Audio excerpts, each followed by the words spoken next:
Let us pray. Eternal Rock of Ages, we thank you for the gift of our Lord and Jesus Christ to humanity. The time has come for us to hear you. Please speak to us. Open our hearts of understanding. Save the lost. Heal the sick. Deliver the oppressed. Open Lord gates. Lift up embargoes.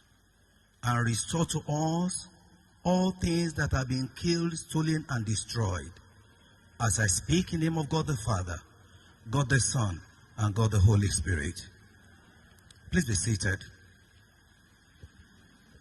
In the name of the coming King, our Lord and Savior Jesus Christ, and on behalf of the Provost, I welcome you to this atmosphere of divine transformation, which is the last Sunday in the year 2024.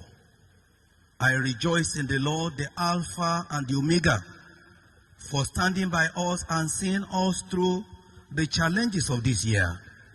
It is my prayer that as your amen is good, your tomorrow shall be exceedingly better and greater than your yesterday in the name of Jesus. I wish you a Merry Christmas, and I pray for a wonderful 2025 in the name of Jesus. Topic for our consideration: sent to restore all things. Sent to bring back all things. And I picked the text from Galatians chapter 4, verses 4 and 5. Galatians chapter 4, verses 4 and 5.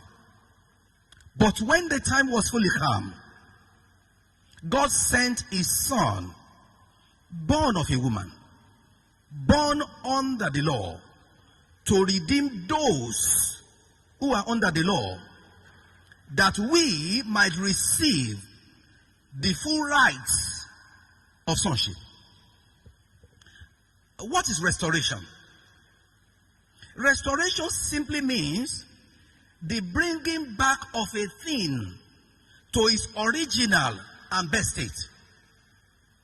Restoration is the bringing back of what had been killed, destroyed, or stolen. That's what Jesus Christ said. He said the thief came to kill, to steal, and to destroy. He said, but I have come to bring you life and bring it more abundantly. Restoration is a time of renewal, a season of refreshing. It is a new beginning and a time of eternal rejoicing. Restoration connotes that it doesn't matter what you may be passing through. It is never over until it is over. I bear God's witness from personal and scriptural evidences that it is never over until it is over. A fowl that is not dead still has hope of eating maize. Dear beloved, there is no time that this message of hope is apt and timely than this current dispensation of a world of wealth without work. There is no time that this world is auspicious than a time of pervasive pleasure without conscience. A world of increasing knowledge without character. A space of glowing commerce without morality. A phase of amazing science without humanity. A race of widespread religion without sacrifice. And a time of a pavilion of corrupt politics and politicians that are bereft of principle. This is undoubtedly a timely message from the heavens to the galaxies. Let me take you through the lane of scriptural history. At the creation of the earth, in Genesis chapter 1, God called for light because the world was filled with darkness.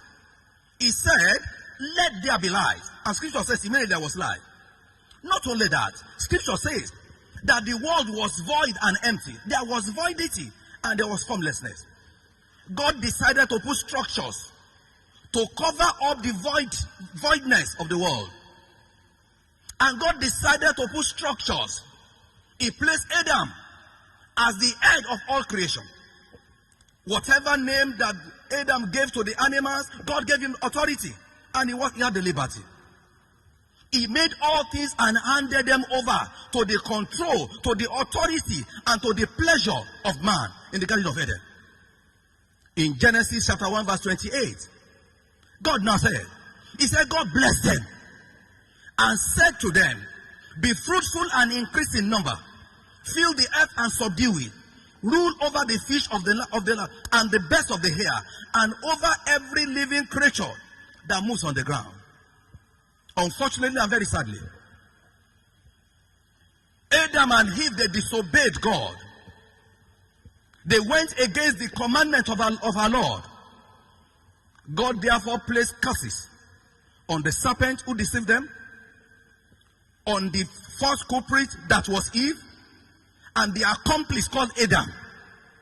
God placed curses on the three of them. And God ultimately, he chased them away from the citadel of peace and bliss where they were enjoying. He chased them out into darkness. He chased them out into voidness. And he chased them out into formlessness. The world consequently became disordered and fraught with envy, murder, jealousy, unnecessary competition, desire to be acceptable, covetousness, greed, shadow chasing, or lure for the temporal and insatiable appetite for the fleeting things of this world, among others. It was into this perverse world that Jesus Christ was sent to restore humanity back to the original plan of God. In Isaiah 62 verse 1, Isaiah 62 verse 1, scripture says, the Lord has made proclamation to the ends of the earth. He said, say to the daughter of Zion, see, your Savior comes. See, his reward is with him, and his recompense accompanies him. That was the plan, the original plan of God. And that it was into this that Jesus Christ was birthed.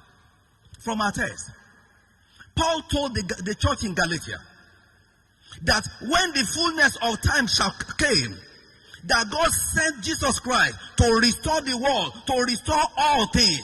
That is to reinstate, to put back, to return, to revive, and to recover all the lost rights and privileges to the world. Jesus himself validated it. John chapter 3 verse 16. He said, for God so loved the world that he gave his only begotten son. He sent his only begotten son, that whosoever believes in him should not perish, but have everlasting life.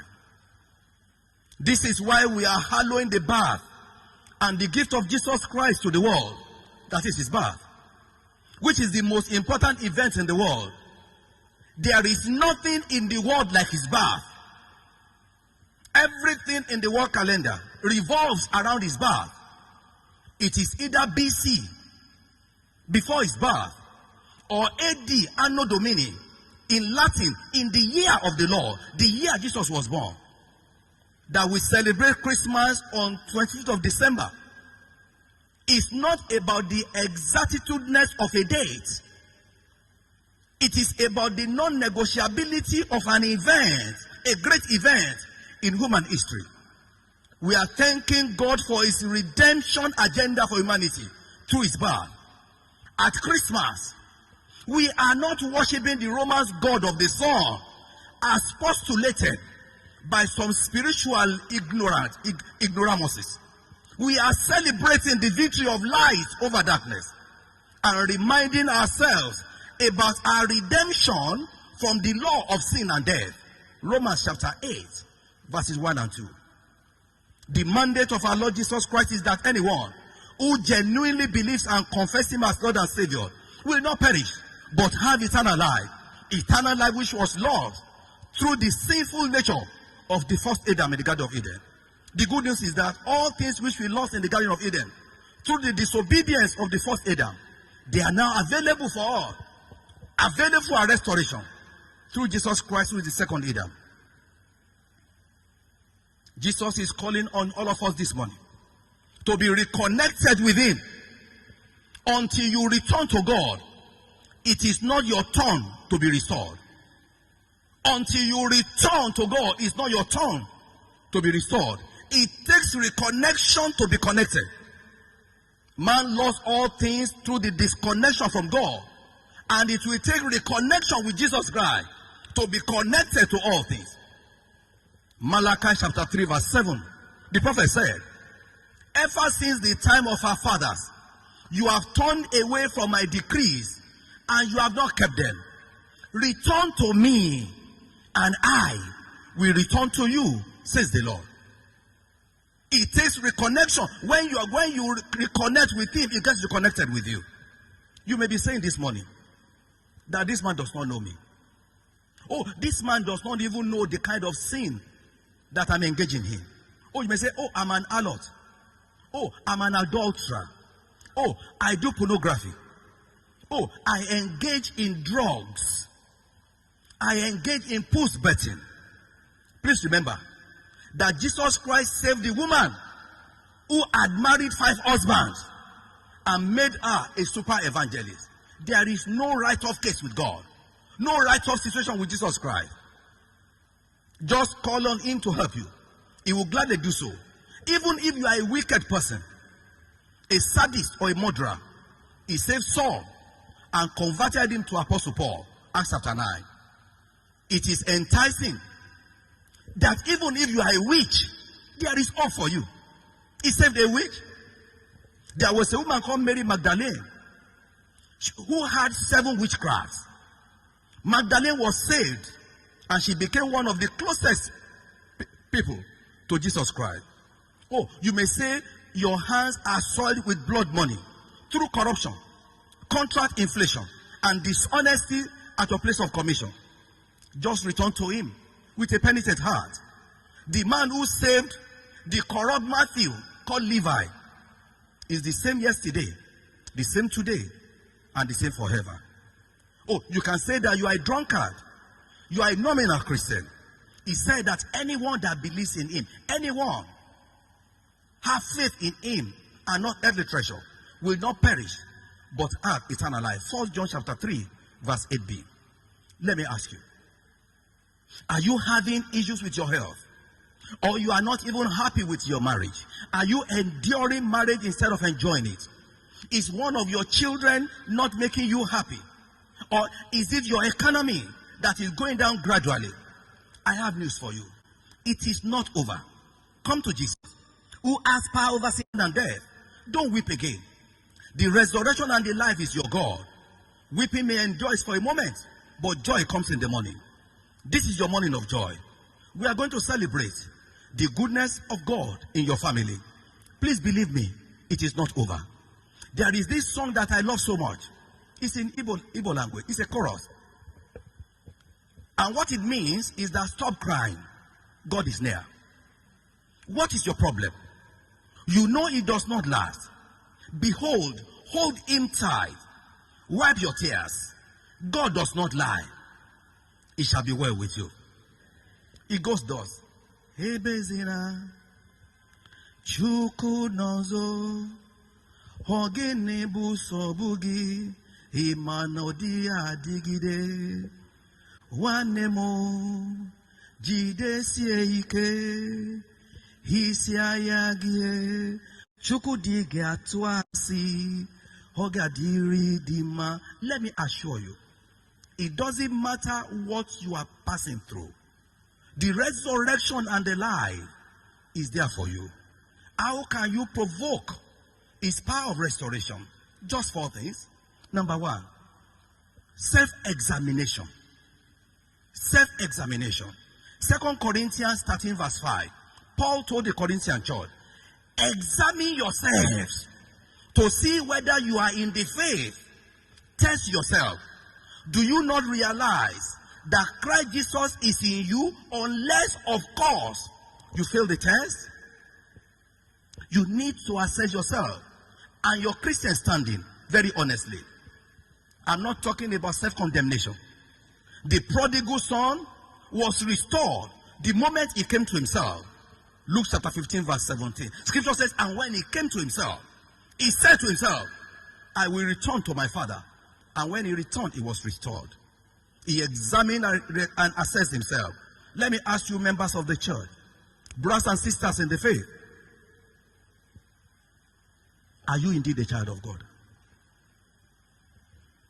Are you a Christian because it is a religion? Have you surrendered your life to Jesus Christ? Oh, if you have not surrendered your life to Jesus Christ, you are practicing what I call churchianity.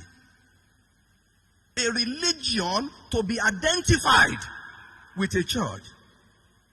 God did not come to die for a church.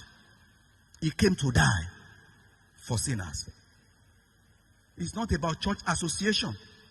It's not about your unit or society. It's about your relationship with Jesus Christ. Until you return to God, it is not your turn to be restored. Number 2, brokenness. After you have examined yourself, the next is brokenness. Psalm 51 verse 17. The sacrifice of God are a broken spirit, a broken and a contrite heart. Oh God, you will not despise. Brokenness is admitting your state without shame. The prodigal son was broken. He ran to his father. He didn't rationalize or explain himself. He said, Father, I have sinned before heaven and earth. I am not worthy to become your son. He said, make me one of your servants. He was broken. He needed brokenness. He needed brokenness. Number 3, obedience. Isaiah 1:19, if you are willing and you are obedient, you shall eat the best of the land. But if you resist and rebel, say you shall be devoured by the sword. Obedience is doing what you are obligated to do in the scripture. Then finally, you must have faith. Hebrews 11 verse 6. It says, for without faith, it is impossible to please God. Confess what is written and what you are seeing. Every closed mouth is a gateway to a closed destiny. Beloved, as I round up, you can reverse the post-Adamic anger of God when you return to Jesus Christ and genuinely ask for his forgiveness, like the prodigal son. You can reverse the anger of God when you hold the stipulations of the infallible word of God as the navigator of your life. When you allow him to break you down completely and remold you after his pattern. When you put your hands on the plow of obedience with a determination never to look back. When you remove your gaze from the temporal things of this world and looking unto things eternal. When you make a decision that for me to live is Christ and for me to die is gain. I love this Yoruba song. Túraká, onígbàgbọ́ rẹ̀ rìn ayọ̀, kò má sí ààyè fún ìdààmú o. Àti kan orúkọ rẹ̀ síwé àṣeyege, ṣàdúró, ó lè kọrin, ó lè rẹ́rìn ayọ̀. Let me ask you, have you accepted him as your Lord and Savior? If you have not, you have a golden opportunity again this morning to rededicate your life to him and change your former ways. Beloved, Jesus is the solution to the challenges of this world. Accept him today as you are about entering the new year, and your life will not remain the same again. This is the word of God from the heavens to the galaxies. Those who have ears to hear, they should hear what the Spirit of God is saying to the church. Now unto the King eternal and invisible, behold the glory, honor, and power, now and forevermore.